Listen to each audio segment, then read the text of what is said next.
কিরে হৃদয়, তোর না আজকে ভাই ভাই পরীক্ষা পরীক্ষা দিতে যাবি না? হ্যাঁ যাবো। এই পায়খানা চাপা চাপা ভাব, কিন্তু পায়খানা বেরোচ্ছে না। এই পেটটা ক্লিয়ার হলেই বেরাবো।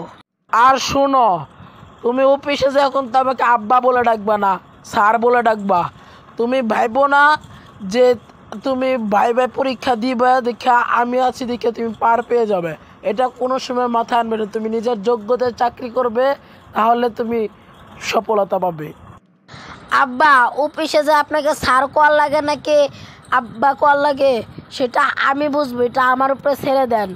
আর আপনি যে কেমন করে চাকরি পেয়েছেন সেটা কিন্তু আমি ভালো করে জানি, সেটা মাথা রাখবেন। ওগুলো নিয়ে টেনশন করি না, তুমি আমাকে ভাই ভাই যায়া সারি বলে ডাকবা, আব্বা বলার লাগবি না। আর চাকরি তোমার নিজের যোগ্যতা আনার লাগবি, বুঝছো? নাহলে হবি না। আচ্ছা তুমি যাও, আমি পেটটা ক্লিয়ার করে আসতেছি। হ্যাঁ, সাওয়াল আজকে ভাই ভাই পরীক্ষা দিতে যাবি, আবার বলে আব্বা বলার লাগবে না, স্যার বলার লাগবে। দেখে নেব কার কত মুরাত আছে। টাইম তো মেলা হয়ে গেল, ছেলেটা আজকে ভাই ভাই দিতে পরীক্ষা দিতে আসবি। তো আজকে আমি 30 বছর ধরে এখানে সততভাবে চাকরি করতেছি, ছেলেটার লেগে তো আমি আর চাকরিটা বাদ দিতে পারবো না। পারলে নিজের যোগ্যতায় চাকরি করবে, আর না পারলে কিছু করার নেই। আব্বা, ও আব্বা আসবো? আরে হো, আসিব। আব্বা, আপনার চা খাইছেন, তা আমার লগে চা বা বিস্কুট হইলে তো ফাটাফাটি ভালোই তো। এ বেটা, এই তুই কোন জায়গায় আইছিস? তুই আমারে বলবি স্যার, তুই আমার আব্বা আব্বা খালি করছু। ও, তুমি আমাকে তুই করে বললা, এর লেগে আমি তোমাকে আব্বা বলছি। আচ্ছা যাই হোক, তোমাকে স্যার বলে ডাকছি।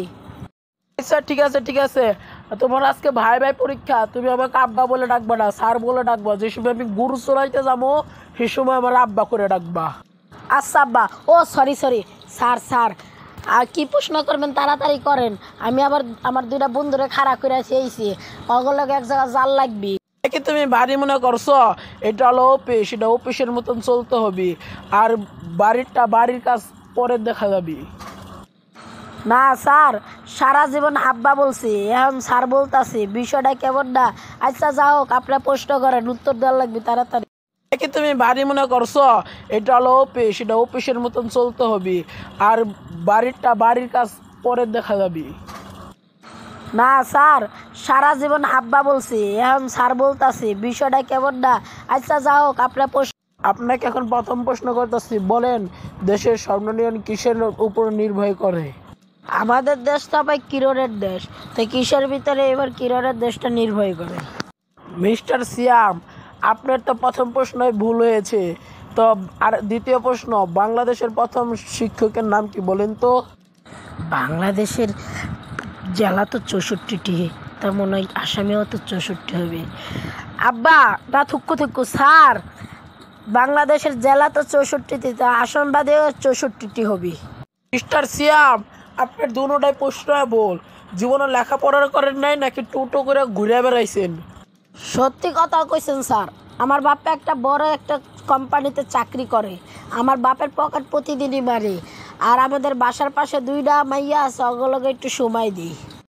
ওরে আমার সাউল রে, তাই তুই কই আমি রাত্রে আমি মানি ব্যাগ খেয়া দিই এক জায়গায়, যায় আর এক জায়গায়, আর মানি ব্যাগ পাতলা জায়গা। আজকে তো কেমন পিটাবো, চুরি করার নাম জীবনে মুখেই নিব না। আব্বা, এটা কিন্তু ভুলে যা করবেন না, এটা কিন্তু অফিস, ওই দেখেন সিসি ক্যামেরা। আচ্ছা আচ্ছা, সমস্যা নাই, আজকে বাড়ি যাই তোরা বানাবো নে। আপনি বাড়ি যায় যা মন চায় তা করেন, এটা কিন্তু অফিস, আমি যারা চাকরি করবার আইছি, আপনার প্রশ্ন করেন আমি উত্তর দিব। আচ্ছা, তারা বাড়ি যায় যা করা করবো নে। এখন 3 নাম্বার প্রশ্নের উত্তর দে। বাংলাদেশের ভিতরে সবচেয়ে বড় জেলা কোনটা? আব্বা নিজের পোলাকে এত কঠিন কঠিন প্রশ্ন করে। ঢাকা এতই না, নোয়াখালী এতই না। আব্বা থুক্কু স্যার, ঢাকা হবি। ধুৎ সাওয়াল, তুই কি জীবনে পড়াশোনা করিস নি? তুই কি 3টা ভুল প্রশ্নের উত্তর দিতাছিস? আপনি কোন তো বারে বারে ভুলে যাচ্ছেন, এটা অফিস, আর চারিদিক দিয়ে সিসি ক্যামেরা লাগাছে। আপনার পাশে দিয়ে যে কাজের লোকগুলো কাজ করে না, সেগুলো দেখতেছে না আপনার সাওলার লাগে আপনি কীরকম খারাপ ব্যবহার করছেন। ও ঠিক আছে, তা তো ঠিক কথা বলছো। আচ্ছা শোন, তুই তো 3টি প্রশ্নের ভিতরে একটার উত্তর দেওয়া পারলি না। লাস্ট প্রশ্ন করলে তুই টিকে থাকতে পারবি, আর না পারলে তুই চলে যাবি। আচ্ছা শোন, কত জলের ভিতরে কোন 5টি ইয়ের নাম বলতো? এত সহজ প্রশ্ন আপনি আমাকে করলেন। আমি হলো ভিলেন স্টোরিয়ান। আপনি 5টা প্রশ্ন করতে গেছিলাম, 5টা দিব। 1 নম্বর হলো ব্যাং, 2 নম্বর হলো ব্যাঙের মা, 3 নম্বর হলো ব্যাঙের বাপ, 4 নম্বর হলো ব্যাঙের ভাই, 5 নম্বর হলো ব্যাঙের বই। এ সওয়াল, তুই এগুলো কি ভুলভাল প্রশ্ন দিচ্ছি। যা, তোর চাকরি হয় না, আরো লোক আসবি পরীক্ষা দিতে, তুই যা। আচ্ছা যাচ্ছি, কিন্তু আপনি আমার আব্বা হিসাবে হইয়াও কামটা কিন্তু ঠিক করলেন না, বুঝছেন? তুই যাবি কি যাবি না, নাহলে কিন্তু তোর পিটানো শুরু করবো। তোর পেট মনে হয় না পরিষ্কার হয়নি, যা টয়লেটে যা পেট পরিষ্কার করে আস গা। আচ্ছা যাচ্ছি আমি, আমার লেট হয়ে গেল, ওরা আবার আমার জন্য দাঁড়ায় আসছে।